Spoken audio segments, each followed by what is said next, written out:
कहाँ नदी प्रकल्प कर जाए एशियन जनसंख्या बहुत द्रुत गति बढ़ुछन से बहुत जानवाहन व्यवहार करुछन से जान व्यवहार चलावा लगी पेट्रोल डीजेल आदि द्रव्य एगुड़िकर शक्ति भंडार होची सीमित दिने ना दिने सेगुड़िक शेष हो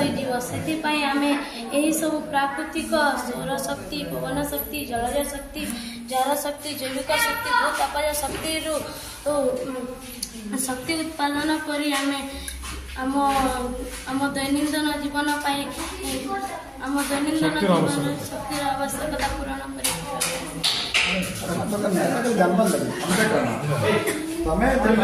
सड़ी शक्ति माने शक्ति माने सर्वाग्नि सरी शक्ति नहीं सर नहीं देखना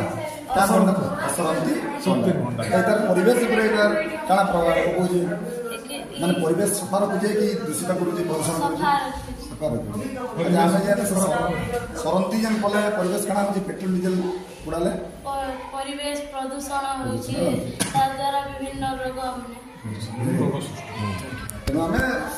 से माने सीमित भंडार पर आम नहीं देखी बदलिया आम सब असरंती शक्ति भंडार असरंती